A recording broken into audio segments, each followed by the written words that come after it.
Hola, ¿cómo les va? Después de una larga estadía, una larga estancia en el mundo Husserl, por el práctico uno, en el mundo de la vida de Husserl, aquí volvemos al mundo Grondin, al capítulo 3, para retomar los teóricos y esta vez nos vamos a introducir a la lectura de Aristóteles, a la metafísica de Aristóteles. Este capítulo 3 de Grondin es muy completo, pero puede ser todavía complementado por una introducción a la metafísica eh, muy, muy, bueno, muy rica que encuentran en una cierta edición a, a una traducción de Gredos de la metafísica de Aristóteles. Miren, aquí delante de este capítulo yo anoté los 14 libros de la metafísica, aquí aprovechando el espacio en blanco del PDF. Estos 14 libros pueden ser enumerados de 1 a 14, o también tradicionalmente se utilizan las 13 primeras letras del alfabeto griego. ¿Por qué las 13 primeras letras? Las 13 primeras letras, perdón, y no las 14 primeras letras, porque se utiliza la letra alfa, la primera letra, dos veces. El primer libro se llama Alfa y el segundo libro también se llama Alfa, pero se llama Alfa Minor porque es un libro breve que se dio en llamar de esa manera tradicionalmente. Algunos lo consideran apócrifo, no hay que darle muchas vueltas al asunto, se llama así, Alfa Minor. Entonces tenemos el libro 1 o alfa, el libro 2 o alfa menor, el libro 3 o beta, el libro 4 o gamma, el libro 5 o delta, el libro 6 o epsilon, el libro 7 o zeta, el libro 8 o eta, el libro 9 o zeta, el libro 10 o iota, el libro 11 o kappa, el libro 12 o lambda, el libro 13 o mi, el libro 14 o ni. Y una descripción somera de estos libros no la van a encontrar en Grondin, y sí la van a encontrar de una manera bastante eficaz en esta introducción que les mencionaba hace un momento, de Tomás Calvo Martínez, Introducción a Aristóteles Metafísica, edición de Gredos, Madrid, 1994. Y yo les recomiendo que lean al menos y sobre todo las dos secciones de la primera parte. La primera parte se titula Forma, Contenido y Orden de los libros de la metafísica. Las dos secciones que les estoy mencionando se refieren a la forma y el contenido. El orden es un poco menos importante, referirnos al orden, y algo vamos a mencionar ya al hablar del contenido. Y la segunda sección de la tercera parte, muy breve, que habla un poquito de la traducción de algunas fórmulas y de algunos términos griegos de Aristóteles. Acá van a ver también que subrayé algunos libros, serían los libros más importantes. Van a ver que de la misma lectura de Grondin surge ese subrayado también como evidente. El libro 1, el libro cuarto, del libro quinto, que van a ver que es un libro muy particular, que no tiene una estructura muy orgánica, solamente el capítulo 7, algún otro se puede leer, pero sería solamente el capítulo 7, un par de páginas solamente, el libro 6, el libro 7 y 8, que son una unidad, el libro 12 y punto. O sea que estamos subrayando 6 libros, 1, 2, 3, 4, 5 y 6, y el capítulo 7 del libro quinto. Y de esos 6 que subrayamos enteros, por supuesto que hay algunos capítulos que se pueden omitir también. O sea que no es que estemos recomendando la lectura del libro completo. Otros años lo hemos hecho, acometer la lectura del libro completo. Este año no lo vamos a hacer. Tampoco estamos prohibiéndolo, obviamente. Bien, vamos ahora a ir a asomarnos a estas primeras secciones del libro, de la introducción a esta edición que decía de la metafísica de Gredos. introducción a la metafísica en esta edición no está en la edición de kiosco que van a encontrar, que algunos de ustedes ya debe tener, que habrá comprado, y si la compró hizo muy bien. La edición, bueno, no la tengo aquí a mano para mostrarla, yo también la tengo. La edición en papel han vendido en kiosco y la siguen vendiendo, por ahí la pueden volver a encontrar. Una edición de Gredos que viene precedida por el protréptico. Viene el protréptico y la metafísica. Esa edición, que es muy buena, tiene la misma traducción de la que aquí estamos hablando, de Tomás Calvo Martínez, pero no tiene la introducción de Tomás Calvo Martínez, tiene otra introducción, una introducción de Miguel Candel, que es buena también, pero que no es la que aquí estamos mencionando. Entonces, a esta introducción la encuentran en la nube Mega, junto con toda la bibliografía que yo he venido subiendo al principio del curso. Bien, entonces ahora vamos al otro texto que está aquí en la solapa de al lado. Forma, contenido y orden de los libros de la metafísica. Punto 1. Forma de los libros metafísicos. Estos libros no forman un tratado unitario y sistemático, sino una serie de escritos independientes que serían posteriormente agrupados, en parte por Aristóteles mismo. Esto no es seguro, pero puede ser que él mismo haya colaborado en agruparlos, y definitivamente por peripatéticos posteriores, hasta dar lugar a la forma en que actualmente conocemos la metafísica. Aquí hay un llamado a pie de página que nos aclara algo de lo que ya tenemos alguna noción. Como es sabido, la palabra metafísica no aparece no aparece en el propio Aristóteles. El más allá del prefijo metá apunta tanto al orden de la realidad, es decir, estudio acerca de realidades inmateriales e inmóviles que se hallan más allá de las cosas físicas, como al orden del conocimiento, o sea, estudio teórico que ha de iniciarse con posterioridad al estudio de la física. Entonces, el metá de metafísica apuntaría, según la interpretación tradicional, como dice aquí la nota, al más allá de la realidad física y al más allá de la física como estudio de la realidad física. Viene después del estudio de la realidad física acometido por la física como disciplina, ¿no? A esos dos más allá se refiere el metá como prefijo de la metafísica. Palabra que Aristóteles no usó, repetimos.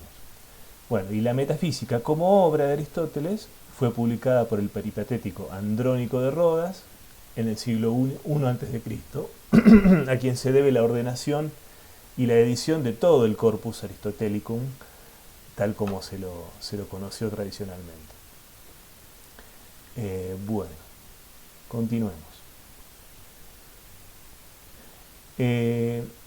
La metafísica, entonces, tal como el conjunto de estos libros, de estos tratados, de estos 14 libros, es un conjunto de materiales que no estaban destinados originalmente a su publicación, sino a servir como soporte para la enseñanza. Como habrán escuchado alguna vez ustedes, con Aristóteles pasa algo casi opuesto a lo que ocurre con Platón. Mientras que en el caso de Platón se han conservado los diálogos, que son obras terminadas, acabadas, aunque tuvieran una función protréptica, como dijimos otras veces, y no fueran obras de exposición sistemática, doctrinal, eran obras acabadas, mientras que se perdió todo lo referido a esa exposición sistemática escolar de Platón, y solamente hay testimonios indirectos de esas enseñanzas en la academia de Platón. Bueno, de Aristóteles se han perdido todos los diálogos, que también escribió diálogos Aristóteles, se han perdido todos, se han perdido toda obra publicada así de manera oficial, de manera acabada, toda obra a la que él haya dado un visto bueno para ser publicada, digamos, diríamos hoy con terminología nuestra,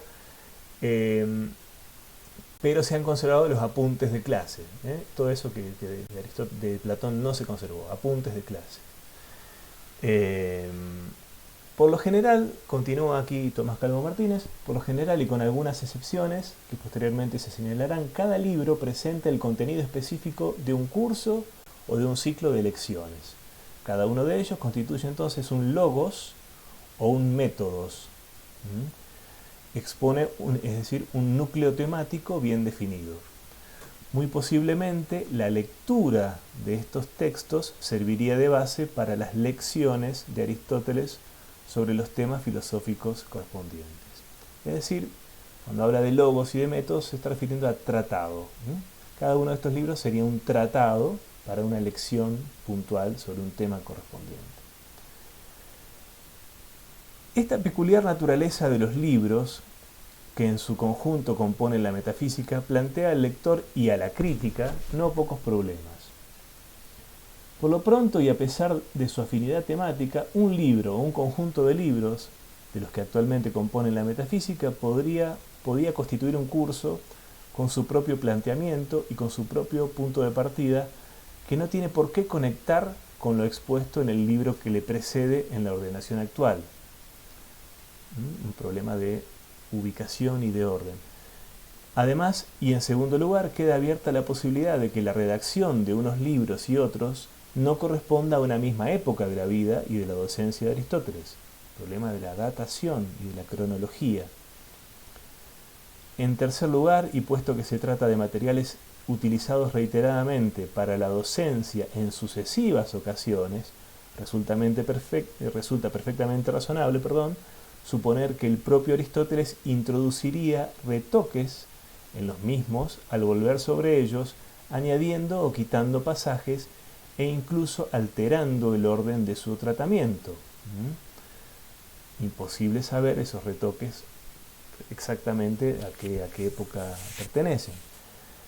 Entonces, la efectividad de estas posibilidades, de estas hipótesis, es hoy comúnmente admitida. Su admisión viene a ser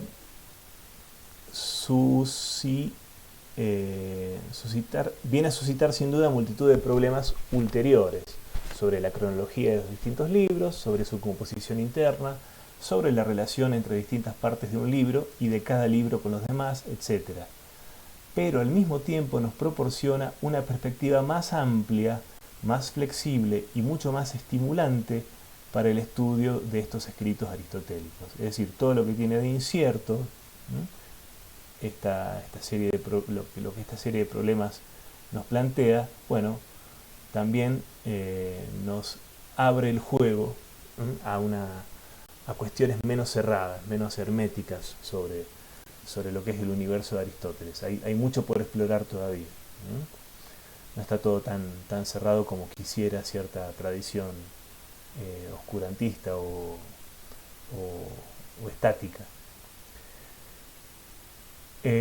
Punto 2. El contenido de los libros de la metafísica. Aquí vamos a un tema mucho más importante para lo que nos interesa a nosotros.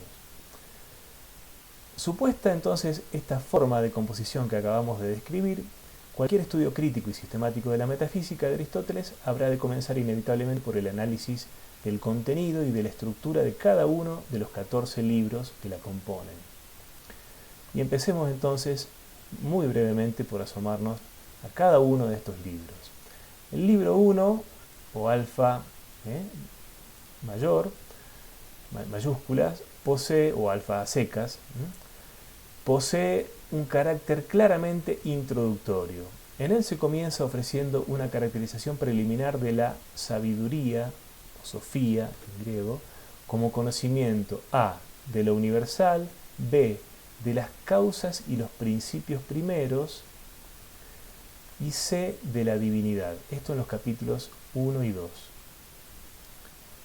A continuación, y tras proponer brevemente su propia teoría de las 4 causas, la famosa teoría de las 4 causas de Aristóteles, de la cual él está tan orgulloso, y esto vamos a ver que es un tema que va a tratar Grondin, también que va a subrayar Grondin, Luego de exponer esa teoría de las cuatro causas, Aristóteles pasa a exponer y criticar las doctrinas que los filósofos anteriores mantuvieron acerca de las causas, básicamente los presocráticos, los llamados presocráticos posteriormente y Platón, argumentando que todas ellas resultan insuficientes y que no son en realidad sino pasos sucesivos hacia el conocimiento final de cuatro tipos de causas, tal cual él las expone. El libro 2, o Alfa Minor, el más breve de todos los de la metafísica, es un libro raro, contiene algunas indicaciones sobre la pertinencia de considerar a la filosofía como ciencia de la verdad, en el capítulo 1, una argumentación sobre la imposibilidad de que las causas sean infinitas, esto es recurrente en Aristóteles, este horror al infinito, o alergia, le podríamos decir, al infinito. No puede haber una causalidad infinita. Las causas, la serie de las causas, tiene que acabarse en algún momento. No puede haber una causalidad infinita, una serie de causas infinitas. Y algunas consideraciones de carácter metodológico general, en capítulo 3. Ese capítulo 3, por ejemplo, es completamente, da un salto, no tiene nada que ver con lo que se venía hablando antes, por eso es un libro raro. No hay en él referencia alguna a ninguno de los otros libros y ninguno de los restantes libros contiene tampoco referencia alguna a él. Seguramente se trata de notas sueltas que fueron intercaladas tardíamente, una vez consolidada ya la ordenación de los libros de la metafísica. Así lo atestigua con claridad su propio título de Alfa Minor. Y aquí la nota al pie destaca esto que ya hemos comentado. La autenticidad de este libro ha sido cuestionada tradicionalmente, al igual que la autenticidad del libro 11 o Kappa, al que más adelante nos referiremos. Bien. Libro 3 o Beta. Conecta directamente con el libro 1, esto abona también la hipótesis de la inautenticidad del libro 2. El libro entonces Beta o 3 conecta directamente con el libro 1 y posee también un carácter introductorio. En él se enumeran primero, en el capítulo 1, y se desarrollan a continuación, capítulos 2 hasta el final, una serie de problemas o aporías, hasta un total de 14, con los que ha de enfrentarse la ciencia que se busca. Esta es una fórmula que se utiliza en este momento, en este libro, para referirse a lo que después se va a llamar filosofía primera, que no es otra cosa que lo que hoy llamamos metafísica, la ciencia que se busca. Una serie de aporías se exponen en este libro, 14 precisamente. Fíjense que casualmente son 14 los libros de la metafísica, pero bueno, ya no corresponden exactamente con los libros, porque estamos por el libro tercero ya. Entonces en el libro tercero se enuncian 14 problemas que van a empezar a desarrollarse a partir del libro cuarto. Entonces no encaja todo tan perfectamente. Viene a ser entonces esta exposición de las aporías algo análogo a un proyecto de investigación. Dada su naturaleza, constituye un buen punto de referencia para situar el resto de los libros sobre la base de su relación con las aporías expuestas en él. Este libro es muy útil para ordenar el resto, porque el resto hace alusión a estas aporías, y entonces, como además estas aporías están ordenadas, están ordenadas en una secuencia, resulta muy útil para ordenar el resto de los libros. El libro cuarto, muy importante, es el segundo importante después del primero. Parece una pavada lo que estoy diciendo, pero después del libro alfa, quiero decir, el gamma, el libro cuarto, es el segundo importante. Responde directa o indirectamente a las 4 primeras aporías del libro tercero, aporías de carácter general sobre el objeto de la ciencia cuya constitución se pretende o que se busca. Se comienza afirmando la existencia de una ciencia universal que estudia, atención, estudia lo que es en tanto que algo es, o lo que es en tanto que es. Esta fórmula famosa aparece en el capítulo 1. Ya vamos a ver que este traductor prefiere hablar de lo que es en lugar de ente, porque va a decir que la palabra ente, según él, con la palabra ente se pierde toda resonancia del verbo ser, según él. Algo que no pasa en el griego. Para él, en el griego, en toon, resuena el verbo einai, mientras que en ente se pierde toda resonancia del verbo ser. No sé si a ustedes les parece que es así. En cualquier caso, esa es la fundamentación, la argumentación que él utiliza para traducir el toon como lo que es, en lugar de una traducción más tradicional que sería ente. Traducir toon como ente. Entonces, toon eion se puede traducir como lo que es en tanto algo que es, o en tanto que es, o lo ente en tanto ente. ¿Se entiende? Bueno, entonces, sigamos. A pesar de la pluralidad y dispersión de sentidos, acá aparece la famosa pluralidad de sentidos del verbo ser, esto de que el ser se dice de muchas maneras.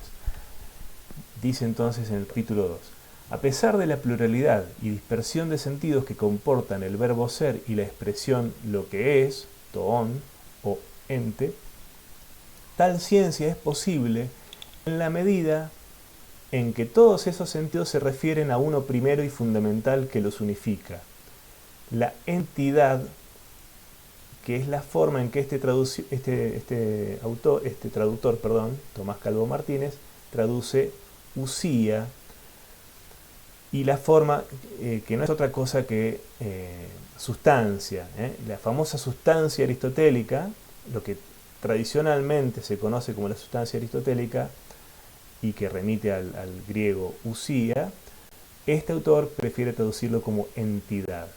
Entonces, siempre que vean en esta edición de la Metafísica o en la que tienen comprada en el kiosco de Gredos, que también es la traducción de Tomás Calvo Martínez, siempre que vean entidad se refiere a usía, que no es otra cosa que la famosa sustancia, según la traducción tradicional, la que encuentran en todos los manuales y la que encuentran en el capítulo de Grondán también. Sustancia, usía. A continuación, se establece que a esta ciencia corresponde ocuparse también de los primeros principios de la demostración, y que el principio supremo de todos ellos es el de no contradicción. Es decir, a la ciencia que se busca, a la filosofía primera, corresponde ocuparse también de los principios ontológicos. ¿Recuerdan los principios ontológicos que los vimos ya a raíz de Husserl en Carpio? El principio de identidad, el principio de no contradicción, el principio de razón suficiente y el principio de tercer excluido. Bueno, acá Aristóteles va a ocuparse básicamente del principio de no contradicción, y va a ser una buenísima muestra este capítulo 3 del libro 1 de la Metafísica de Aristóteles, de esto que tanto va a subrayar Heidegger, de la ontología, de lo ontológico, como la lógica y la metafísica van siempre de la mano, ¿no? El pensamiento lógico, el pensamiento metafísico siempre está introduciendo la lógica en el pensamiento de la realidad, ¿no? Está logicizando la realidad, ¿no? Es imposible pensar para la tradición que nace con los griegos, con Platón y Aristóteles, pensar la realidad sino de una manera fuerte con Parménides, ¿no?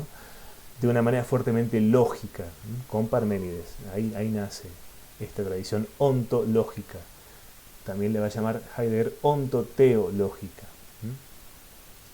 Bien, el resto del libro, el capítulo cuarto hasta el final, se dedica a desarrollar toda una batería de argumentaciones contra los negadores del principio de no contradicción, o principio de contradicción también se le dice.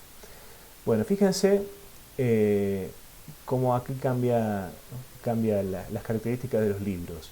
El libro 5 es una suerte de diccionario filosófico en el cual se distinguen los diversos sentidos o usos del término, de ciertos términos que utiliza Aristóteles. Hasta un total de 30, bastante árido, es realmente un diccionario filosófico, con entradas y definiciones.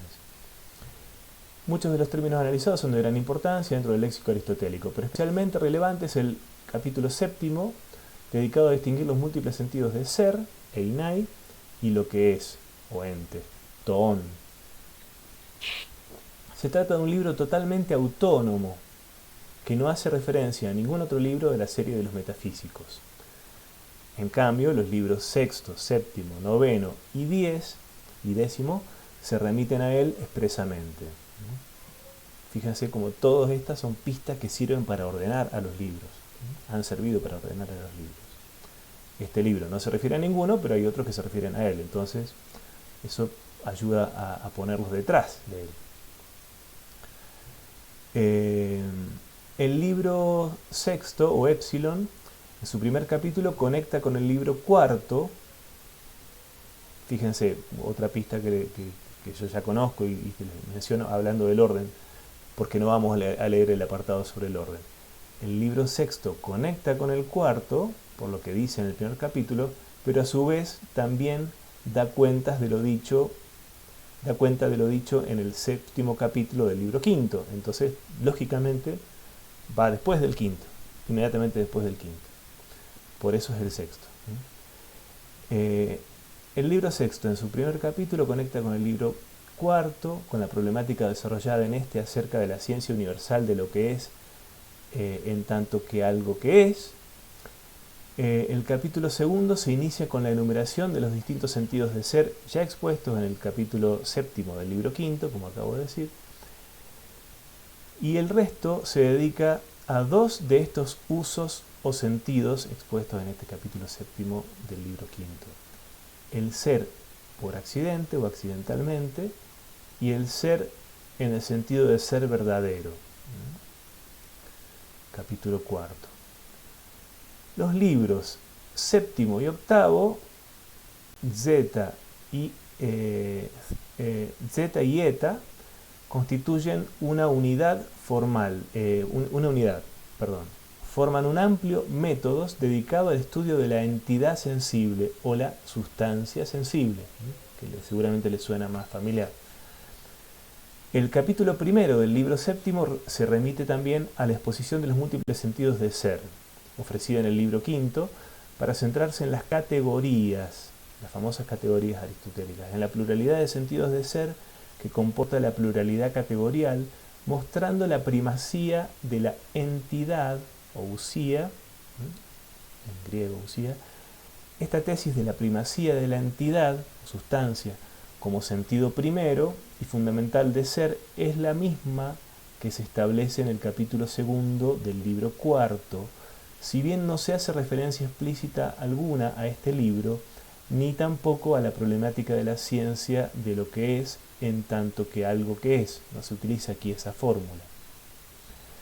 Esto vamos a volver a verlo cuando veamos el capítulo de Grondán, pero como ya les va sonando acá, la manera que tiene Aristóteles de resolver esta pluralidad de sentidos de ser es remitir todos a un sentido fundamental, que es el sentido de ser en tanto sustancia o usía, o entidad, sustancia o usía.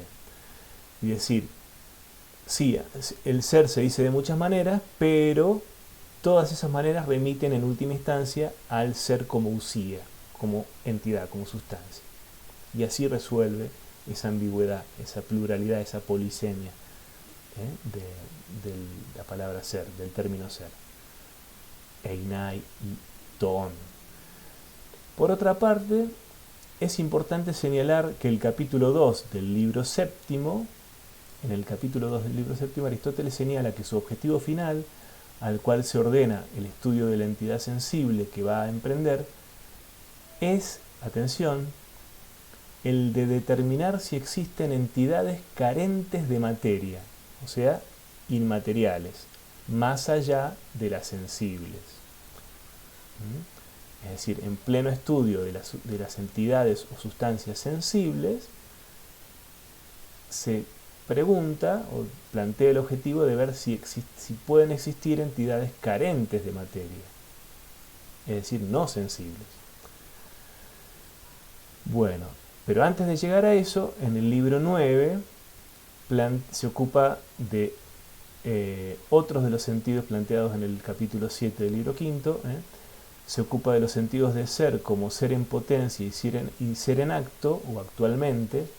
Se trata de los dos sentidos de ser citados en último lugar en el capítulo correspondiente, capítulo séptimo, del libro quinto.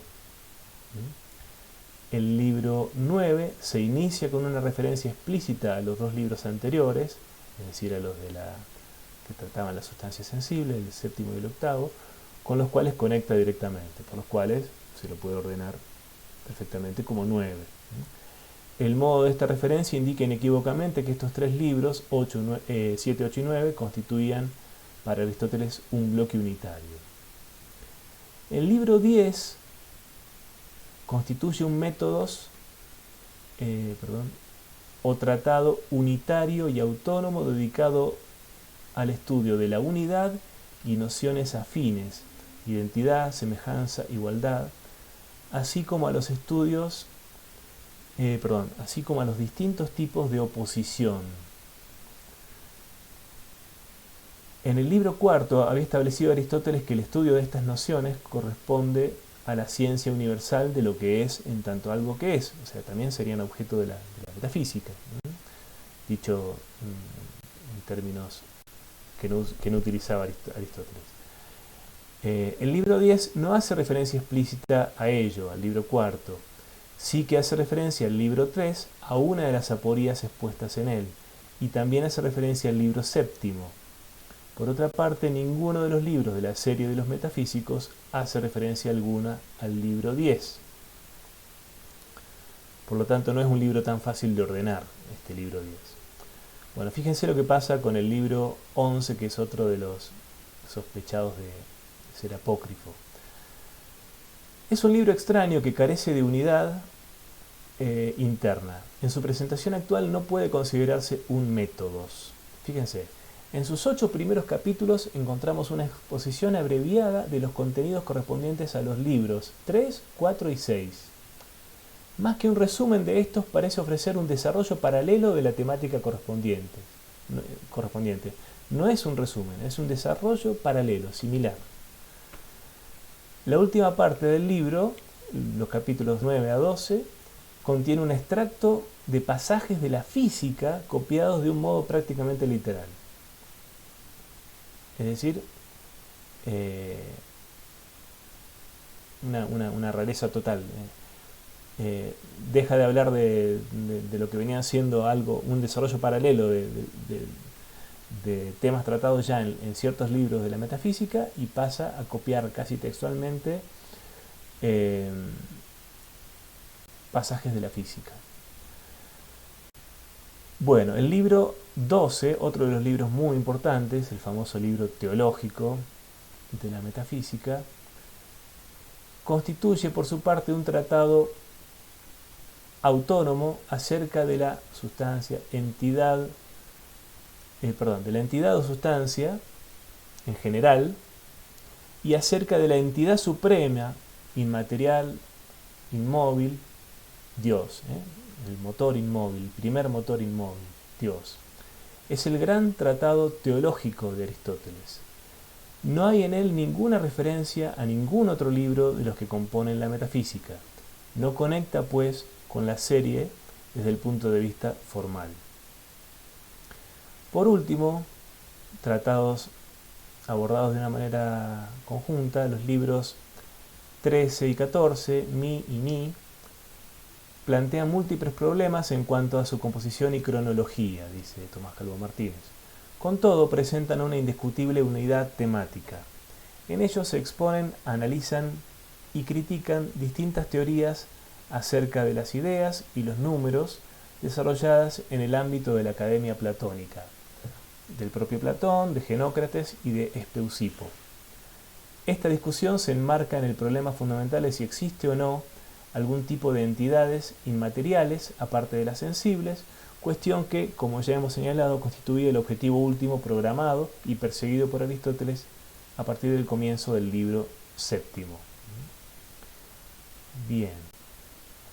Bueno, aquí doy un salto hasta la página 56 de esta introducción, el punto 2 de la parte 3, se titula La traducción. Dice, todos los conocedores de los textos filosóficos griegos saben bien de las dificultades que plantea la traducción de la metafísica de Aristóteles, tanto desde el punto de vista de la sintaxis como desde el punto de vista del léxico. Por mi parte, dice Tomás Calvo Martínez, y como criterios de carácter general, he procurado realizar una traducción que no se aleje de la literalidad y que hasta donde sea posible restituya la frescura y el sentido original del texto. Más allá de las múltiples mediaciones, especialmente escolásticas, que la tradición ha venido a interponer entre el texto aristotélico y nosotros. Cuando me ha parecido que para la comprensión del texto resultaba oportuno añadir alguna palabra o frase, he recurrido al expediente usual de encerrar estas entre paréntesis angulares, a fin de que el lector quede en condiciones de reconocer cuál es la estructura y el contenido literal del pasaje aristotélico. Bueno, por lo que se refiere al léxico, me alejo intencionadamente de las versiones tradicionales escolásticas en múltiples aspectos esenciales. En primer lugar, y muy especialmente, en la traducción del participio taonta, tradicionalmente traducidos como el ente, los entes. Esto ya he hecho referencia, pero lo leo tal como lo explica el mismo Calvo Martínez. He prescindido de la palabra ente porque tal palabra, en vez de aclarar, oscurece el sentido del problema que se plantea Aristóteles al respecto del problema de la pluralidad de sentidos o usos del verbo ser. El hablante griego, el lector griego de Aristóteles, percibía perfectamente que on es una forma del verbo einai. Nuestro hablante no percibe ya en absoluto que ente sea una forma del verbo ser, según Calvo Martínez. Por eso he preferido finalmente traducir toon como lo que es y taonta como las cosas que son, a fin de que aparezca el verbo ser de una manera explícita. Hay casos en los que no resulta adecuado traducir una palabra griega por medio de una única palabra de nuestra lengua en distintos contextos. A veces no se puede mantener una misma traducción para una misma palabra griega en distintos contextos. Un buen ejemplo de ello lo tenemos con la palabra dynamis, que puede comportar los matices de potencia, la famosa potencia, potencia y acto en Aristóteles, capacidad y posibilidad. En tales casos he decidido recurrir alternativamente a la palabra más adecuada de estas. No obstante, he procurado mantener siempre la correspondencia entre las palabras griegas y las españolas correspondientes a fin de que el lector pueda estar siempre seguro acerca de los términos griegos implicados en cada caso. El lector puede tomar como guía general la siguiente lista de algunos términos filosóficos fundamentales. Esta listita les puede ser útil, aparecen también en Grondán algunas de estas fórmulas en griego, les puede ser útil como un listado de formulitas en griego utilizadas por Aristóteles. Toon, taonta, los entes, el ente, los entes, lo que es las cosas que son en la versión de Calvo Martínez. Usía, entidad o sustancia en la versión de la tradición, la versión tradicional, que es también la que aparece en Grondán. Tiesti, el qué es, el qué es, que ya lo hemos visto aparecer en el capítulo de Platón. Toti en einai, se traduce como esencia. Dynamis, lo acabamos de ver, potencia, la potencia opuesta al acto en Aristóteles, o bien capacidad y posibilidad también. Energeia es el acto opuesto a potencia, pero también actividad o actualización. Entelequia, realización, estado de plena realización, estado perfecto. Sigue en otra página. Telos, fin, perfección. Teleios, perfecto, completo. Ou eneca, aquello para lo cual, o to ou eneca, aquello para lo cual, a veces aparece con H también acá. Bueno, aparece con H cuando está transliterado, en el alfabeto nuestro, el alfabeto latino. Aparece con H el O. Esto es Oten arquetes kinesios, de donde proviene el inicio del movimiento. Patos, afección, cualidad, propiedad. Exis, posesión, hábito, estado. Bueno, esto es todo por lo que respecta a lo más urgente de la introducción de Tomás Calvo Martínez. Volvamos a Grondán. Empecemos a leer Grondán, el capítulo 3. Primer apartado, bueno, lo titula el capítulo Aristóteles, los horizontes de la filosofía primera, como sí la llegó a denominar Aristóteles a la metafísica, filosofía primera. El texto y el objeto de la metafísica. El texto de la obra, la metafísica, y el objeto de la filosofía primera, tal como Aristóteles denominó a la metafísica. Es bien sabido que el título y el término metafísica no son de Aristóteles. En realidad, el término metafísique y sus derivados no se encuentra en parte alguna del conjunto de la literatura griega, pero encontramos entre tanto el título metatafísica, dado, como vimos anteriormente, por Andrónico de Rodas en el siglo I a.C., a una colección de 14 opúsculos que colocó después de los escritos filosóficos. Esta es la razón por la que se repite a menudo que el término de metafísica, o mejor el de metatafísica, habría nacido como por azar, pero quizá el azar no lo es tanto. Como acabamos de ver, tiene sentido. Esa colocación detrás de los libros físicos también remite a que se refiere a entidades también, no solo, pero también a entidades que están más allá, también en el plano de la realidad, más allá de la física, más allá de la sensible. Y acá seguimos leyendo a Grondán. Nada impide que el término haya podido tener un significado que no era meramente el bibliográfico, para los primeros que lo utilizaron. Me ahorro la lectura de la nota al pie, la pueden leer ustedes. El saber metatafísica podría, en efecto, designar por una parte, y esto es lo mismo que decía recién Tomás Calvo Martínez en la nota al pie, pero lo repito en versión Grondán, podría designar, en efecto, por una parte, la dignidad de una ciencia que se refiere, bueno, acá si quieren pueden mirar una traducción de un título en alemán, que anoté aquí al margen, la pueden copiar, pero retomo la lectura. El saber metatafísica podría en efecto designar por una parte la dignidad de una ciencia que se refiere a un objeto suprasensible, estatuto que era de alguna manera el de las ideas de Platón, eran objetos suprasensibles, y por otra el orden cronológico de una ciencia que iría después de la física en la progresión del conocimiento, orden cronológico u orden bibliográfico, como veníamos diciendo recién. El estudio de la naturaleza acabaría conduciendo ella misma, o él mismo, mejor dicho, el estudio mismo, acabaría conduciendo a una ciencia metafísica que se preguntaría por principios más elevados aún, encadenamiento de ideas que es por lo demás el encadenamiento de ideas del texto de la física de Aristóteles, que en su octavo y último libro desemboca en la hipótesis de un primer motor inmóvil. Esto aparece efectivamente en el octavo libro de la física. De hecho, parece que esta lectura cronológica fue la que consiguió el favor de los comentaristas más antiguos de Aristóteles. Aquí no sé si merece la pena leer la nota 4, vamos a asomarnos brevemente. Bueno, no, se las dejo para que la lean ustedes.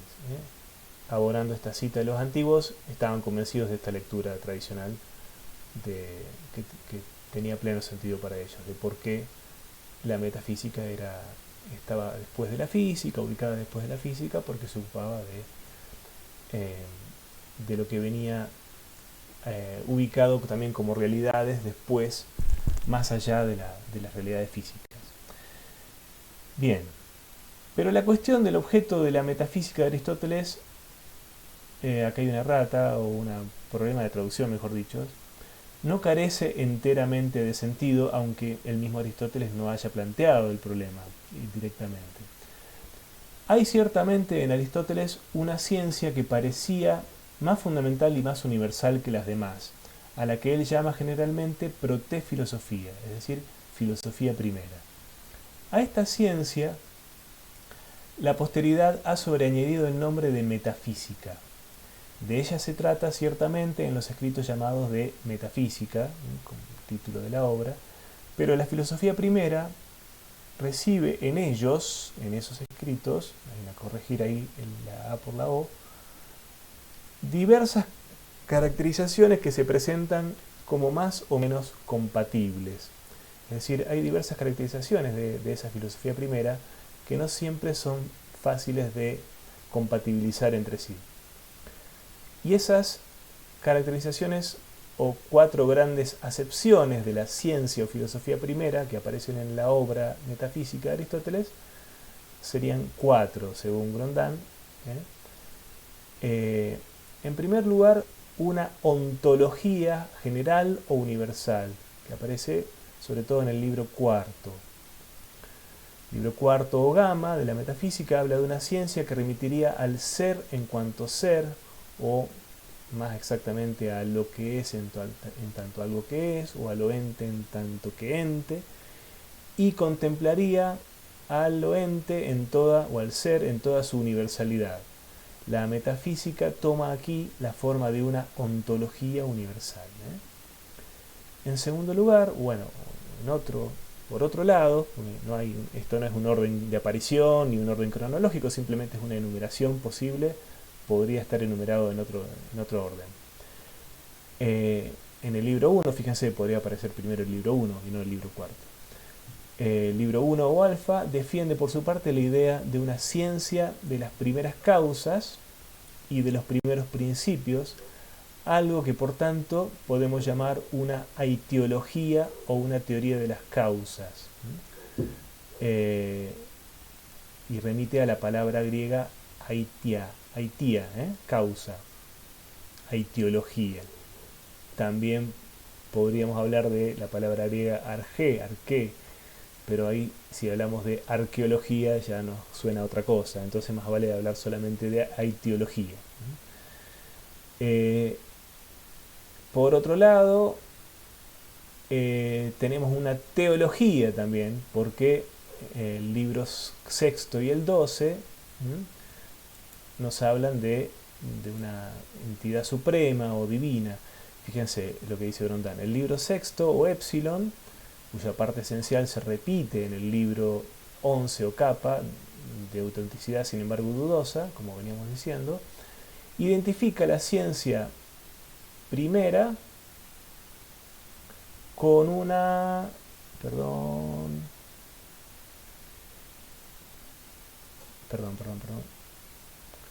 con una investigación que trataría de las causas del ser y de los seres en cuanto seres, esto es, de las causas primeras, inmóviles y separadas de la materia.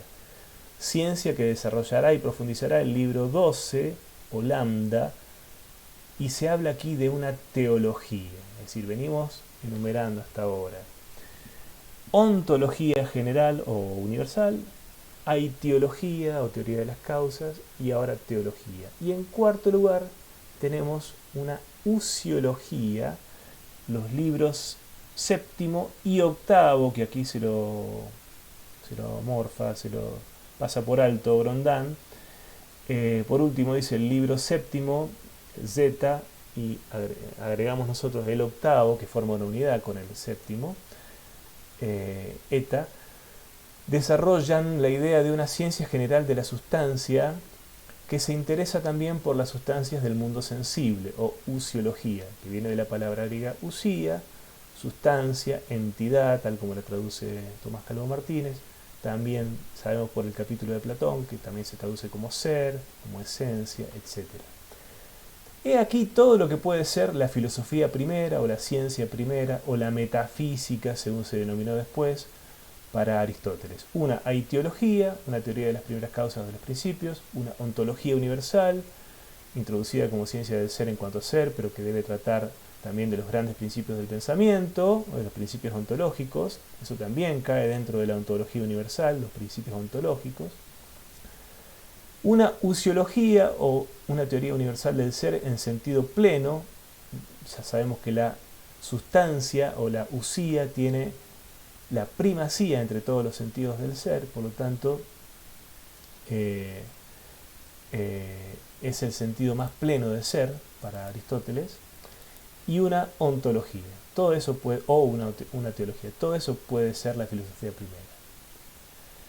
Es en esta gran cuestión del objeto de la metafísica donde se distancian unas de otras todas las interpretaciones de la metafísica de Aristóteles, que ha dado lugar a un montón de disputas y polémicas por parte de los distintos comentaristas y críticos. Pese a constituir nuestra única fuente, los textos de Aristóteles son en esto un recurso a veces inseguro. Cierto que por una parte no es seguro que sean todos de Aristóteles. Puede afirmarse con bastante certeza que la compilación de los textos que forman el conjunto de la metafísica no es suya.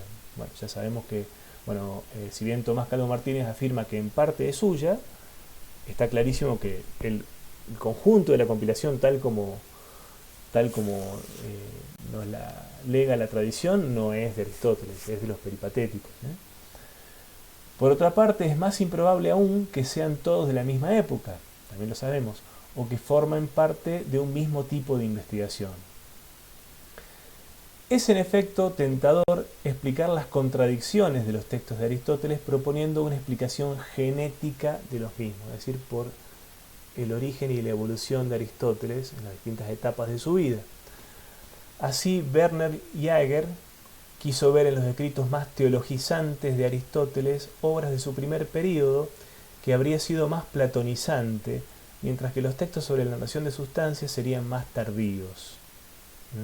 Esa es una interpretación muy fuerte que planteó Jaeger la primera mitad del siglo XX, un intérprete muy influyente de Aristóteles, pero no ha sido del todo convincente, no ha creado una interpretación así contundente que todo el mundo siguiera, ni mucho menos. De hecho está en crisis esa interpretación y hoy por hoy no se considera contundente.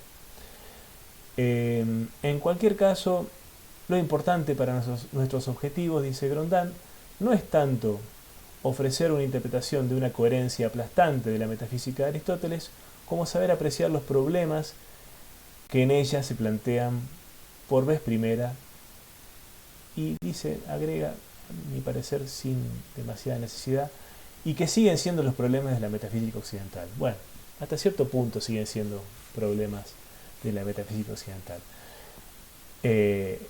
Son problemas que Aristóteles plantea por primera vez de una manera magistral y que han dado lugar a muchísimos ríos de tinta, pero no sé si siguen siendo hoy los problemas de la metafísica occidental. Bueno, muy bien. Bien, continuamos con el segundo apartado del capítulo.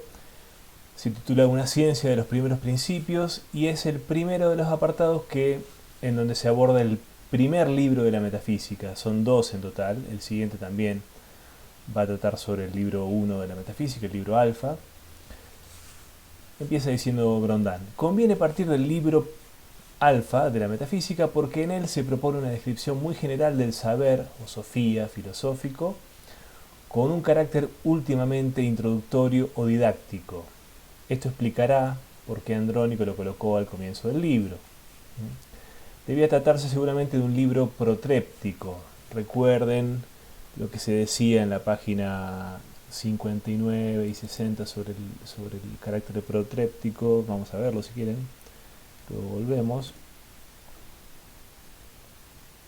Al hablar de Platón, decíamos que la función protréptica de los diálogos tenía una función. Los diálogos tenían una función que podíamos calificar de parenética o de protréptica, que la parénesis era una exhortación a la filosofía, una exhortación a acercarse a la academia, a profundizar estudios filosóficos, y protréptico, la definición de protréptico es un discurso de propaganda académica para captar alumnos. Digo, para recordar lo que habíamos dicho ya previamente sobre el tema protréptico. Bueno, volvamos a la página 94, donde estábamos, y continuamos. Entonces, el carácter protréptico del libro 1 de la metafísica de Aristóteles. El libro comienza, en efecto, con una afirmación célebre que reza: todos los hombres por naturaleza, phisei, desean saber. Por naturaleza deseamos saber. Y esta evidencia natural, de donde Aristóteles, y de esta evidencia, y es de esta evidencia natural, de donde Aristóteles va a extraer de una manera casi mayéutica la idea de un saber universal que trate de los primeros principios. O sea, de esta este supuesto deseo natural de saber que tenemos todos, va a derivar Aristóteles una fundamentación, una argumentación de que lo llevará a fundamentar la necesidad de encontrar esta filosofía primera, que está intentando fundamentar por primera vez en la historia de la filosofía occidental. Se habla de saber, constata Aristóteles, cuando se conoce el porqué de las cosas. Si toda ciencia es ciencia del porqué, es evidente que la sabiduría más elevada será aquella que se ocupará de las primeras causas y de los principios. Perita prota aitia kai tas arcas. Aparece la palabra aitia y la palabra arcas. Causas y principios. En griego. Digo, para que vayamos familiarizándonos con el griego también, con algunas palabras claves en griego, ¿no? Nadie pretende acá que aprendamos todos griego. Esta declaración sorprende poco, escrita por la mano de un discípulo de Platón, el cual defendía también la idea de que la filosofía debía ser una ciencia de los principios, arcai, que coinciden claramente con las ideas, sea cual fuere la idea que se tenga por otra parte de la doctrina de los principios que se habría enseñado en la academia. Recuerden esta doctrina de los principios que habría formado parte de las doctrinas no escritas de Platón, enseñadas en la academia. El principio por excelencia era Platón la idea del bien, claramente distinguida como objeto supremo de conocimiento, megiston matema. Esto aparece en la República, así mencionado, objeto supremo de conocimiento. Y fíjense de la fórmula que utiliza aquí en el libro 1 de la metafísica Aristóteles. Dice Grondin: como un eco, Aristóteles dirá en el primer libro de la metafísica que la ciencia por excelencia será de lo cognoscible en grado sumo. Etou malista epistetou. La traducción de Calvo Martínez es lo cognoscible en grado sumo. En la versión francesa de Grondin van a ver esta fórmula: le suprême connaissable, lo supremo cognoscible.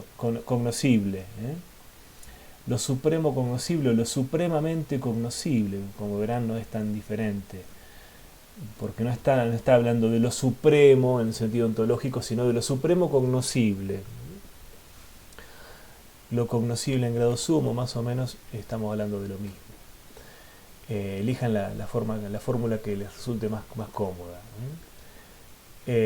Acá puse en el margen: confróntese lo visto en Carpio sobre Husserl en la última nota de la sección 10, cuando hablábamos también mencionamos estos pasajes de la República y esta fórmula también de Aristóteles. Bien, entonces el libro 1 de la metafísica hablará de esta ciencia, que esta ciencia por excelencia será la de lo cognoscible en grado sumo, es decir, la de los primeros principios y las causas. Efectivamente, gracias a esos primeros principios se conoce todo lo demás. Si conocer es conocer los porqués de las cosas, la ciencia suprema será la que conozca los primeros porqués de las cosas. Nos permitirá conocer los porqués de todo lo demás. Sin mencionar a Platón en este contexto, Aristóteles precisa que esta ciencia dominante, ¿no?, le llama, o árquica, arquique, ¿no?, que viene de principio, ¿no?, pero también principio es dominio, es poder, es aquella que sabe para qué ha sido hecha cada cosa, o dicho de otra manera, es aquella que conoce el bien tagatón de cada cosa, incluso el bien supremo, toaristón, en el conjunto de la naturaleza. La solidaridad con Platón no podría ser más absoluta. Bueno, yo ya creo que esto lo había mencionado, pero Grondin es un autor que, correctamente o no, yo creo que lo acompaña bastante la razón en esto, pero subraya permanentemente cómo Aristóteles es un discípulo de Platón y le debe todo a Platón, y a veces se le va un poco la mano, le baja demasiado el precio a Aristóteles, ¿no? Casi todas las cosas nuevas que introduce Aristóteles, y Grondin tiende a decir, bueno, pero esto ya estaba en Platón, y bueno, hasta cierto punto es cierto, pero bueno, en Aristóteles aparece con mucha más precisión, con mucha más definición, algunas cosas que no se pueden decir que hayan estado tan bien, repito, tan bien determinadas, tan bien definidas, tan rigurosamente planteadas como están en Aristóteles. Bien, algo sobre esto se dice a continuación, inmediatamente a continuación. No cabe duda de que Aristóteles sitúa su concepción de la filosofía primera en continuidad histórica y temática con la ciencia platónica de los principios. Esta es sin duda la razón por la cual se mostrará tan ansioso de distinguir su concepción de la de Platón, hasta el punto de someterla a una crítica que parecerá inflexible. Pero es preciso ver que un filósofo, y con mayor razón un discípulo, solo critica el pensamiento de un antecesor porque espera delimitar mejor aquello que su predecesor buscaba y no consiguió alcanzarlo enteramente. Es cierto, un discípulo a veces, por un lado, exagera su diferencia frente al maestro para distinguirse mejor, para definir mejor su propia personalidad, su propia identidad, y por otra parte, y esto con toda justicia y con toda objetividad, digamos, busca precisar mejor aquello que el maestro no llegó a precisar, a delimitar y a definir del todo bien. En el plano, concretamente, en el plano de la teoría de los primeros principios, pues es así como se presenta inicialmente la filosofía primera en Aristóteles. Este reprocha a Platón no haber distinguido bien dos cosas. 1. Los sentidos del ser, cuyos principios pretendía descubrir, es decir, el hecho de que el ser puede ser entendido en diversos sentidos. el ser y lo que es, lo ente, como decíamos recién, a partir de las traducciones, distintas traducciones posibles de las palabras griegas. Recordemos que el verbo ser es einai en griego y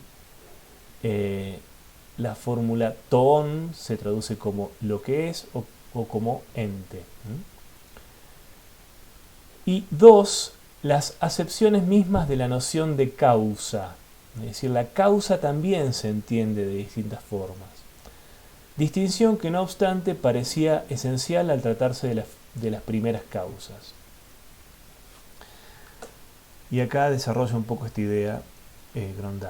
En efecto, indagar los elementos de las cosas que son sin distinguir previamente los muchos sentidos en que se dice lo que es, hace que el encontrarlos resulte imposible, y muy especialmente cuando en tales condiciones se indaga de qué clase de elementos están constituidas las cosas que son. Bueno, esto no es otra cosa que una cita un tanto tautológica, es decir, un tanto repetitiva, del capítulo 9 del libro 1 de la metafísica de Aristóteles. Ahora sí continúa Grondin mismo. Si ha de ser posible la ciencia del ser, la que buscaban Parménides y Platón, la filosofía primera deberá en consecuencia discernir los sentidos del ser, no sólo para ver si se trata o no de un concepto unívoco, sino también para determinar de qué ser exactamente hay que descubrir los principios. Ya les adelanté hace un momento, cuando hablábamos en base al texto de Tomás Calvo Martínez, que el sentido del ser que va a priorizar Aristóteles va a ser el de usía, traducido como sustancia o como entidad. Pero en el contexto protréptico del primer libro de la metafísica, lo que constituirá el centro del debate será precisamente la polisemia del concepto de causa, problema que Platón apenas había abordado desde el momento en que hizo de la idea un principio o una causa. Y aquí pasamos inmediatamente al segundo apartado del capítulo de Grondin, es decir, es el tercero, pero es el segundo en ocuparse del libro 1 o alfa de la metafísica de Aristóteles. Por eso puse entre paréntesis libro 1, 2 de 2. Este apartado se titula La teoría de las causas y empieza con un epígrafe que es una cita de la física, del libro 3 de la física de Aristóteles, capítulo 1. Y dice, si ignorásemos lo que es el movimiento, necesariamente ignoraríamos también lo que es la naturaleza. Bueno, el movimiento, que es viene siendo el movimiento, el devenir, que viene siendo hasta ahora el gran problema para la filosofía, el gran problema que quiere explicar la filosofía, y que de alguna manera viene siendo negado por filósofos como Parménides, y no negado, pero sí relegado por filósofos como Platón. Bueno, Aristóteles dice, hay que asumir la realidad del movimiento en todo su ser, y explicarlo debidamente. El movimiento no tiene un ser inferior, simplemente hay que saberlo explicar adecuadamente. Y por lo tanto él va a estar muy orgulloso de haber llegado a una explicación muy satisfactoria para él del movimiento, es decir, de lo que es la piedra de toque, o mejor dicho, la esencia de la naturaleza misma. El movimiento es la esencia de la naturaleza misma, como esta cita que acabamos de leer bien indica. Bueno, Aristóteles se sentía particularmente orgulloso de su teoría de las 4 causas,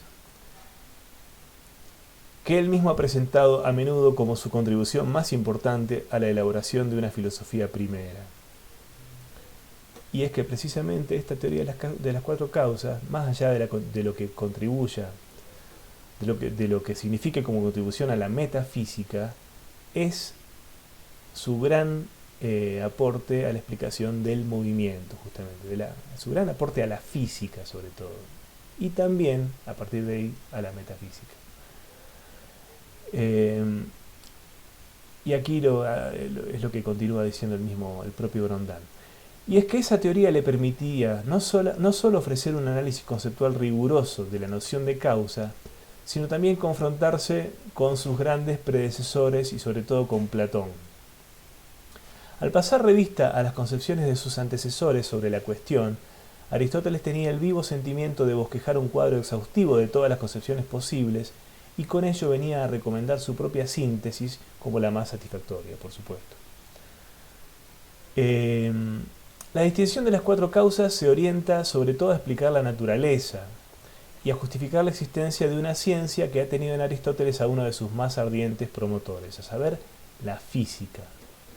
Aquí pongo en el margen, anoto, física se orienta a explicar la naturaleza y los diversos tipos de movimiento teleológico que le son propios. La física se orienta a estudiar los diversos tipos de movimiento teleológico, es decir, siempre orientado a un fin, así es como lo concibe al movimiento Aristóteles, y ese movimiento orientado a un fin es siempre un movimiento natural para Aristóteles, es característico de la naturaleza. Ahora bien, retomo el texto de Grondin. La primera evidencia del mundo físico es la del movimiento. Según la definición célebre de Aristóteles en Física, libro 2, capítulo 1, es naturaleza aquello que posee en sí mismo el principio de su movimiento y de su reposo. ¿Cómo explicar ese movimiento provisto de constancia y sobre todo de finalidad, en cuanto todos los seres que sufren el movimiento o el cambio parecen tender naturalmente hacia un determinado fin? Esta teleología es ciertamente la de la acción humana, la misma de la acción humana, que se rige por fines, pero para Aristóteles es ante todo la de la naturaleza misma, porque es tan natural como que el aire y el fuego se dirijan hacia lo alto y los hombres aspiren por naturaleza, physi, al conocimiento o la felicidad. Es decir, hay una antropomorfización aquí de la naturaleza, en el sentido de que hay una proyección, una forma de entender, sí, claro, como aquellos que solemos denominar primitivos, que tienen concepciones animistas de la naturaleza. Bueno, Aristóteles también es animista en este sentido. Ve en la naturaleza comportamientos según fines, y esto no es otra cosa que animismo. Permítanme el exabrupto o la falta de respeto, pero no estoy diciendo nada demasiado inteligente. Esto es algo que se cae de maduro. Ni demasiado irrespetuoso tampoco, porque ya se sabe que esto es así. Bien, y aquí anoto al margen y adelanto lo que se dice en el siguiente parágrafo: superación de las tres posiciones previas o concepciones previas sobre el movimiento. De manera ciertamente simplificada distingue en su Física, Aristóteles, tres grandes posiciones filosóficas previas sobre la cuestión del movimiento. Los que niegan sin más su existencia, los eleatas, Parménides y compañía; los que sostienen al contrario que todo está en movimiento, Heráclito; y Platón, que reconoce una cierta permanencia, la de Leidos, más allá del cambio, pero que no parece dispuesto a reconocer una existencia plena y total al movimiento en sí. El movimiento en Platón no tiene una existencia plena y total, tiene una existencia, como hemos dicho más de una vez, con un lenguaje no del todo apropiado, una existencia de segundo orden, una existencia de segunda. El devenir para Platón, el mundo sensible, existe, es real, pero no es el ser pleno, no es la existencia, o sea, no tiene la realidad perfecta que tienen las ideas, el ser inteligible, el ente inteligible. Puede verse fácilmente que en los dos primeros casos, en el caso de los eleatas y el caso de Heráclito, no es posible una ciencia del movimiento como tal. Directamente, en el caso de Parménides, de los eleatas se niega el movimiento, y en el caso de que todo este movimiento, no se puede explicar el movimiento como tal. Si todo este movimiento no hay forma de explicarlo, no hay ningún tipo de parámetro para explicarlo.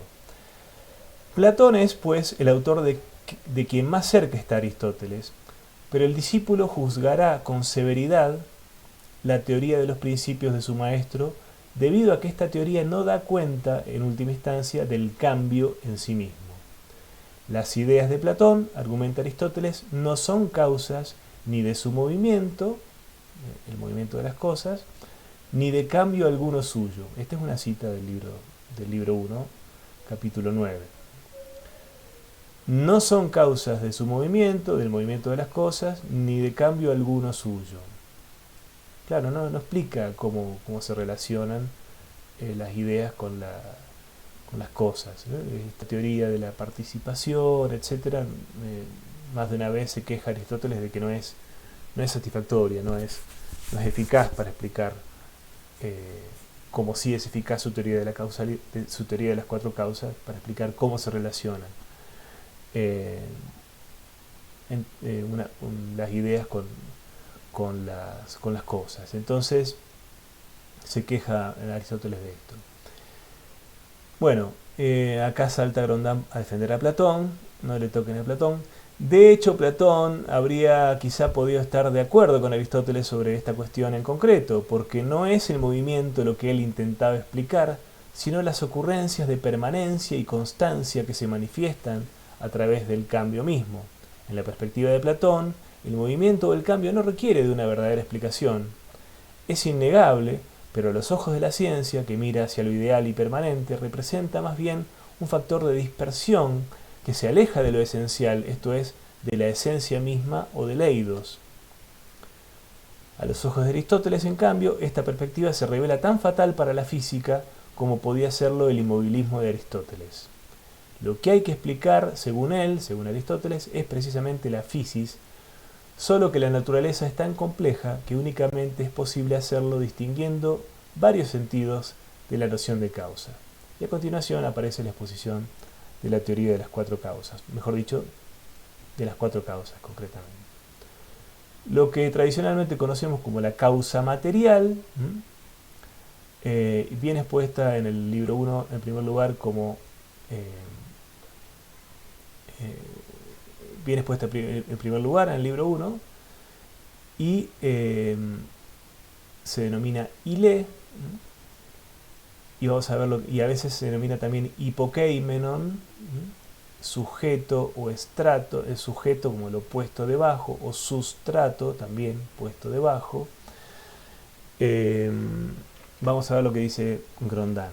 La causa designa ante todo, este ante todo tiene que ver por orden de aparición, no porque sea lo más importante, ¿no? Más bien acá es lo más elemental, no lo más importante, lo más básico, no lo más importante. Fíjense que no estamos hablando de lo mismo, al decir lo más elemental o lo más básico no estamos hablando de lo más importante. La causa designa ante todo la materia de que están hechas las cosas. La expresión nos parece trivial, pero la invención del término de materia representa una auténtica hazaña de Aristóteles. Antes de este término, el término ile no significa o no significaba más que la madera de construcción. Aristóteles ha sido nada más y nada menos que el creador del término materia como término técnico, filosófico, que hoy utilizamos casi cotidianamente, no solamente como término filosófico, incluso para hablar de materia de la facultad, materia de estudio. Y la palabra que usó, materia, ile, quería decir en su momento madera de construcción. A propósito de esto, permítame una breve digresión, y es que Aristóteles y sus palabras técnicas se han vuelto tan familiares para nosotros que no somos capaces de reconocer estas hazañas de las que habla Grondán, algunas de las cuales corresponden también a Platón, y él también las señala en el caso de Platón, al hablar de la idea, por ejemplo, de la invención del término idea, eidos. Pero en el caso de Aristóteles, como ningún otro, Aristóteles es el gran filósofo del sentido común occidental. Esto me lo señalaba a mí, bueno, nos lo señalaba a mí y a mis compañeros, en la clase de Antigua, allá en Rosario, cuando yo estudiaba, el profesor Armando Porati. Claro, Aristóteles es el filósofo del sentido común. Casi que leerlo nos resulta casi muy familiar y hasta aburrido, porque dice cosas con las que estamos demasiado familiarizados. Y sin embargo, han sido todas palabras técnicas que él ha creado en su momento, que él ha tenido que forzar de alguna manera, aunque él se basaba mucho en las formas de hablar de su pueblo, y le gustaba jugar con esas maneras de hablar populares. Tuvo esa audacia de crear fórmulas, bueno, muy duraderas que seguimos utilizando. Bien, continuemos. Acá hace una digresión a su vez Grondán, volviendo a su amado Platón como antecesor de Aristóteles, y dice: el término ile no aparece sino una vez en Platón, en el Timeo, donde designa claramente la madera de construcción, que es lo que significaba antes de Aristóteles, pero surge en un contexto que curiosamente anuncia de alguna manera la concepción aristotélica de la materia. Hablando de los elementos y de las causas que debe reunir el demiurgo, Platón escribe a modo de transición: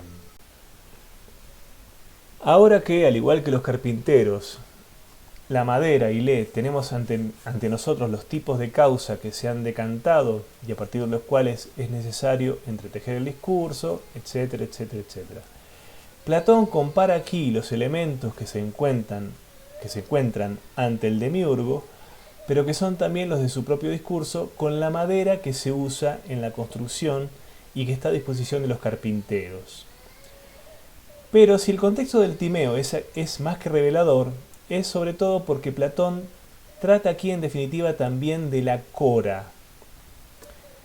Esto es, del material o del receptáculo en cuyo seno mezcla las cosas el demiurgo. A ver, aclaro un poquito esto. El término importante, en el Timeo da la casualidad que aparece también la ile, la madera de construcción, que después va a ser la palabra que utilice Aristóteles como materia, ¿no? Y la utiliza en un ejemplo Platón, en un ejemplo en una comparación. Tenemos los materiales que va a usar el demiurgo, como la madera, los carpinteros, ¿no? Como la madera de construcción, los carpinteros. Pero la palabra clave que va a destacar Grondán, que aparece en el Timeo, que sería una antepasada, digamos, de materia, es esta, cora. Esta palabra cora, que es el material o el receptáculo en cuyo seno mezcla las cosas el demiurgo. Esta sería la palabra más importante a recordar del Timeo. Tampoco es una palabra importante recordar en un sentido evaluatorio, no se asusten. Según el relato del Timeo, habría efectivamente 3 grandes géneros de ser. Fíjense, en el Timeo aparecen 3 géneros de ser, 3 tipos de realidad. el ser inteligible de las ideas, 2, sus copias, las cosas sensibles, y 3, la cora, presentada como el receptáculo, pero también como la matriz de donde surgen todos los cuerpos sensibles. En sí misma esta cora es invisible porque nosotros solo tenemos que ver con cosas ya constituidas, esto es con las copias, 2, del mundo inteligible, 1. Es decir, la cora se alcanza por el sesgo de un razonamiento bastardo, es decir, se alcanza indirectamente por el pensamiento, ¿eh? No se percibe directamente. Pero sería una tercer tipo de realidad que Platón ahí reconoce y destaca, y cierra Grondin esta referencia a Platón, porque acá claro que hasta aquí habla sobre Platón, diciendo: aunque Platón no da nunca a esta cora el nombre de Ile, materia, es más que tentador ver en ella un ancestro de la materia aristotélica. Bien, bueno, pero volvamos a lo que importa, que es la materia como causa material en la teoría de las causas de Aristóteles en el libro 1 de la metafísica. Retomemos entonces el rumbo. La materia de Aristóteles no existe nunca en estado bruto, en estado puro, porque toda materia tiene ya su forma, es materia ya conformada, formada. Pero no es menos verdad que encarna un principio que se encuentra en la base de todas las cosas físicas. Aristóteles la llamará además con frecuencia, y esto ya se dijo, sustrato o sujeto, toipokeimenon, palabra que es ancestro de nuestra noción de sujeto en el sentido de aquello que está puesto debajo, y el término latino subjectum será su adaptación exacta, lo puesto debajo, lo subjectum, lo que yace debajo, ¿no? Si Aristóteles la nombra en primer lugar, no es solo porque la materia es la causa más elemental de las cosas, sino también porque es esta especie de causa material que los primeros fisiólogos la especie de causa material, perdón, leí mal, sino también porque es esta especie de causa material que los primeros fisiólogos habrían buscado. Un principio de este tipo habría sido el agua de para Tales, el aire para Anaximandro y el fuego para Heráclito. Esta manera de ver la causa material era esencial, estima Aristóteles, pero el error de esos primeros pensadores de la fisis habría sido creer que solo había un tipo de causa de las cosas. La argumentación de Aristóteles se apoya todavía aquí en la evidencia del movimiento. Este todavía es una mala traducción del francés. La argumentación de Aristóteles se apoya una vez más aquí en la evidencia del movimiento. Si todo depende de un solo principio material, ¿cómo se explica que puedan producirse cambios? No es la madera en sí la responsable de esta mesa o de este papel, dicho en términos de Aristóteles, porque ciertamente el sujeto mismo, entendido sujeto como sustrato, no piensen en un sujeto como agente en este caso, sino como sustrato, como material, porque ciertamente el sujeto mismo no se hace cambiar a sí mismo, el material mismo no se hace cambiar a sí mismo. Fíjense cómo hay que tener mucha atención a veces con las palabras, con el contexto donde aparecen las palabras. Se requiere un principio distinto de la causa material si hay que explicar de dónde viene el cambio. Y entonces aparece en escena la causa eficiente. Ese principio será el de la causa eficiente, que designa literalmente el principio o el inicio del movimiento. Earche tes quincios, principio, arche quincios, movimiento. Esta causalidad resulta más familiar a los modernos como nosotros, pero los ejemplos que da Aristóteles no serían quizá y en todo caso los nuestros. A título de causa eficiente, la semilla es causa de la planta, o el médico que ha deliberado es causa de la salud del enfermo, pero también su arte médico puede ser considerado causa eficiente más lejana, etc. Es decir, los ejemplos son un poco alocados para nuestro gusto. Y atención a esto. Otra diferencia notable es que, aunque la concepción judeocristiana se representa la causalidad divina como una causa eficiente, la creación del mundo, Aristóteles no verá en ella más que una causalidad final. Es decir, la causalidad divina para Aristóteles va a ser solo causa final, que todavía no se expuso, pero ya ustedes ya tienen alguna noción de lo que es. No será la causalidad divina causa eficiente para Aristóteles. El movimiento que intentará explicar esta causalidad, la divina, y la final, es el de los cuerpos celestes, un movimiento eterno que por tanto no tiene comienzo, arqué. La causa del movimiento eterno de los astros solo se puede explicar en términos de finalidad.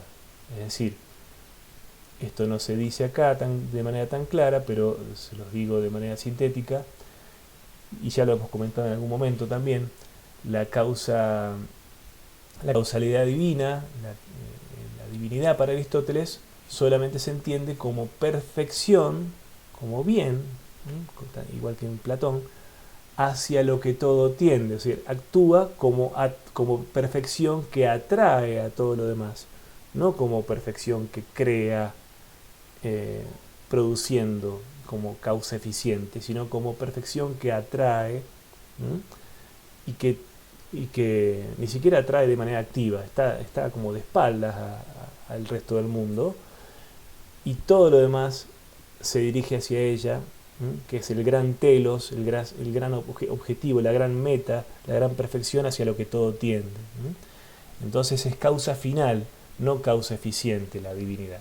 Pero bueno, todavía no llegamos a la causa final. Es para no confundirla en Aristóteles a la causa eficiente con la causa divina,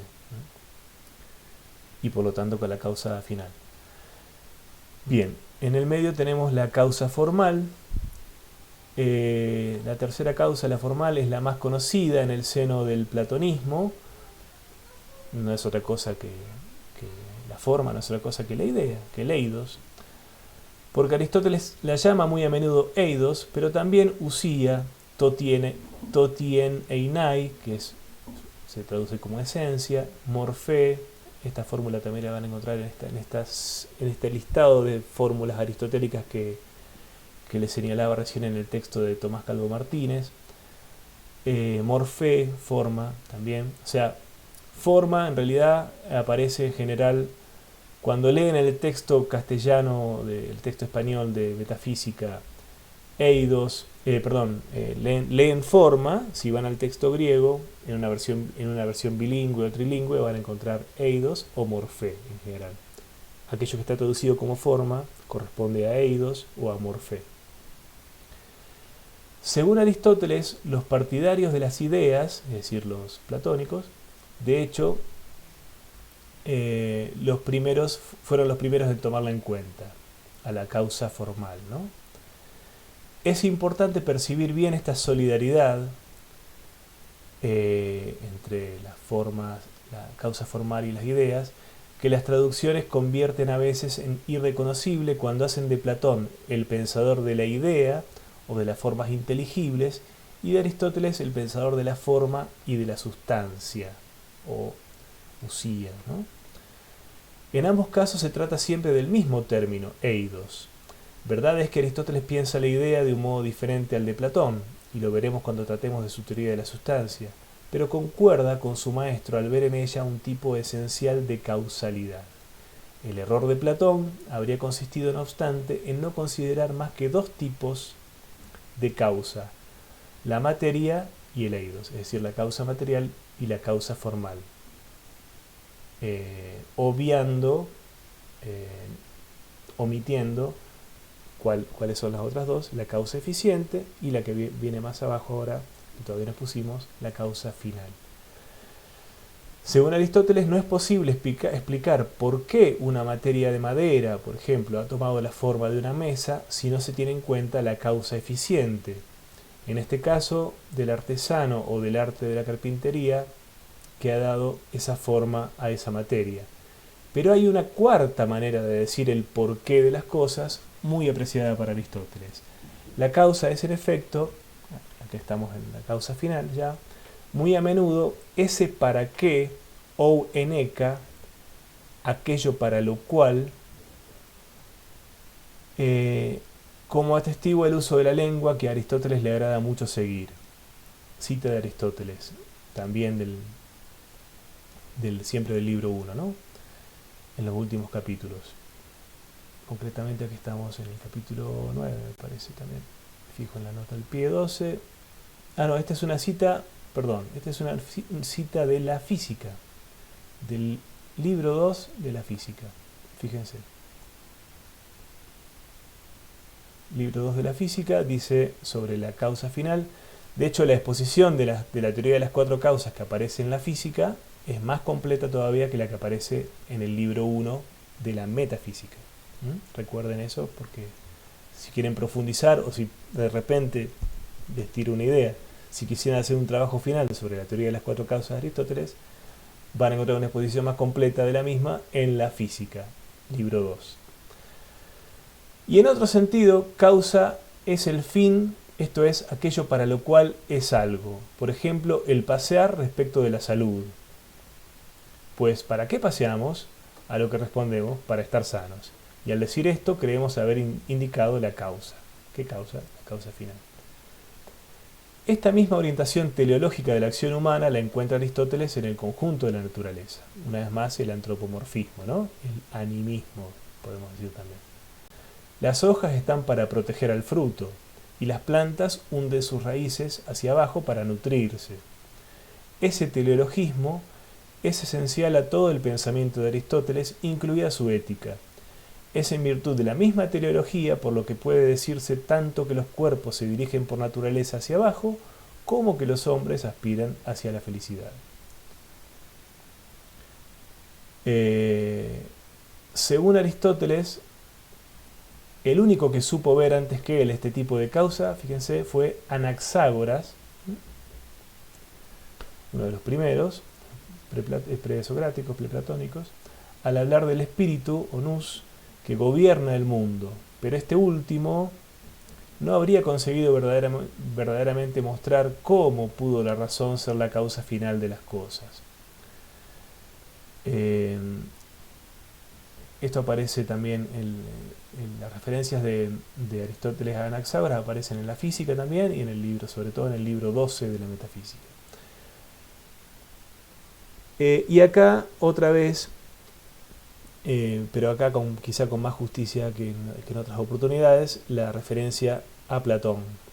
Estamos obligados a reconocer con toda justicia que esta idea de causa final había sido por lo menos prefigurada por la idea del bien de Platón, vista como principio universal de los seres tanto en el Fedón como en la República. Pero Platón tenía también, y acá sí me parece que estamos forzando un poquito más la mano, pero Platón tenía también en mente una causalidad que parece causa eficiente cuando hablaba en el Timeo del demiurgo, que modela la materia de la cora, manteniendo fija la mirada en las ideas. Y esta es la razón por la que algunos comentaristas han juzgado que Aristóteles lanzaba un juicio quizá demasiado severo al pretender que Platón no habría conocido ni la causa eficiente ni la causa final. El gran mérito de Aristóteles ha sido, no obstante, distinguir nítidamente entre las diferentes acepciones de la noción de causa, siguiendo las maneras de expresar el porqué, que son también las del lenguaje. Aunque este mérito analítico es incontestable, hay que decir que la teoría de las causas de Aristóteles no es verdaderamente una teoría de las causas primeras. Atención con esto, no es verdaderamente una teoría de las causas primeras, sino más bien una teoría de las maneras de decir la causa. La explicación de Aristóteles es, en última instancia, más semántica, es decir, de los sentidos de causa, de las acepciones de causa, que propiamente causal, en el sentido en que la filosofía primera prometía tratar de las primeras causas y de los primeros principios. Y agrega aquí Grondán. De hecho, Aristóteles no precisa siempre de cuáles causas efectivas habla cuando distingue, con tanta finura como satisfacción, las grandes acepciones de noción de causa. De hecho, no se refiere nunca a una primera causa en concreto, Se refiere a qué tipo de causa está hablando, pero nunca habla de una causa en concreto. Incluso dice, y para cerrar ya el apartado Grondin e introducir el siguiente, termina diciendo: incluso después de haber pasado revista a la teoría de las cuatro causas, perdón, permanece en pie todo entero el problema del objeto de la filosofía primera. Lo replanteará profundamente la declaración lapidaria del libro Gama de la metafísica. Hay una ciencia del ser en cuanto ser, de lo ente en tanto ente, o de lo que es en tanto algo que es. Con esto continuamos en la próxima clase. Hasta luego.